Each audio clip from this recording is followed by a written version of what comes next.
اللہ تعالیٰ نے جناب سیدنا عیسیٰ علیہ السلام کا ایک احوال قیامت کے دن کا ذکر کیا کہ اللہ تعالیٰ جناب عیسیٰ علیہ السلام کو اپنی عدالت میں اپنے کٹہرے میں کھڑا کر کے یہ سوال کہیں گے اَأَنْتَ قُلْتَ لِلنَّاسِ اتَّخِذُونِي وَأُمِّيَ إِلَٰهَيْنِ مِن دُونِ اللَّهِ، اے عیسیٰ کیا تم نے اپنی عوام سے، اپنے ان عیسائیوں سے تم نے کہا تھا کہ تم میری اور میری اماں مریم کی پوجا اور پرستش کرو، اس لیے کہ یہ شرک کرتے آئے ہیں، انہوں نے ایک خدا کے تین بنا ڈالے۔ عیسائیت کا ہے نا عقیدہ تثلیث، یعنی ایک سے تین،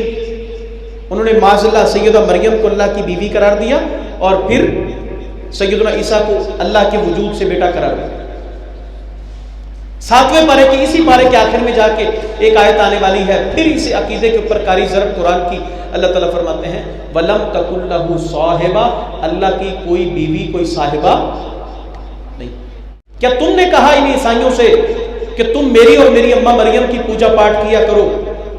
عیسیٰ علیہ السلام کہیں گے میرے لائق نہیں ہے میں لوگوں سے یہ کہوں تو نے تو مجھے اپنی توحید کی تبلیغ کے لیے بھیجا اور میں لوگوں کو یہ کہتا پھروں کہ تم میری پرستش کرو اور میری اماں کو معبود بنا لو، میں نے ان سے نہیں کہا۔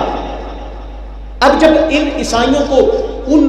جنہوں نے پرستش کی جناب عیسیٰ کی اور معبود لا کے کھڑا کیا، ان کے بارے میں جب عذاب کی بات ہوئی،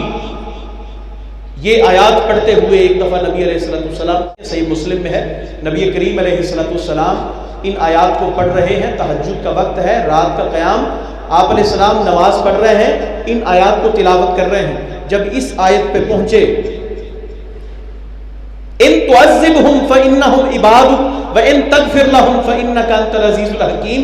جواب اپنا جمع کروانے کے بعد، اپنا وضاحت دینے کے بعد کہ اللہ میں نے ان سے نہیں کہا تھا کہ تم میری پوجا کرو، یہ تو خود شرک کرتے رہے۔ یہ جواب دینے کے بعد عیسیٰ علیہ السلام کے سامنے جب ان کے عذاب کا ذکر ہوگا، عیسیٰ علیہ السلام کہیں گے اے اللہ اگر تو ان کو عذاب دے گا تو تیرے بندے ہیں، اور اگر تو ان کو معاف کر دے گا تو غالب حکمت ہے، تو حکمتوں پر غالب ہے۔ غالب وہ جو کوئی فیصلہ کرنے میں کسی دوسرے کا محتاج نہ ہو، عزیز خود اپنا فیصلہ کرنے میں نہ کسی کے مشورے کا، نہ کسی کے محبت کا، نہ کسی کے زور آوری کا، کسی چیز کا پابند نہ ہو، خود اپنا فیصلہ کرتا ہو، اسے عزیز کہتے ہیں۔ انک انت العزیز الحکیم، تو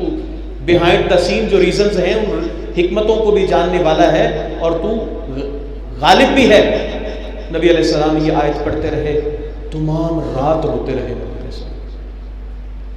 ساری رات روتے رہے، حتیٰ کہ فجر کا وقت آن پہنچا۔ نبی علیہ السلام امت کے لیے یہی دعا کرتے رہے ان تعذبہم فإنہم عبادک، تو اگر عذاب دے گا تو تیرے بندے ہیں، بخش دے گا تو پھر بھی تو غالب حکمت ہے، عذاب دے گا تو تیرے بندے ہیں، بخش دے تو غالب حکمت ہے۔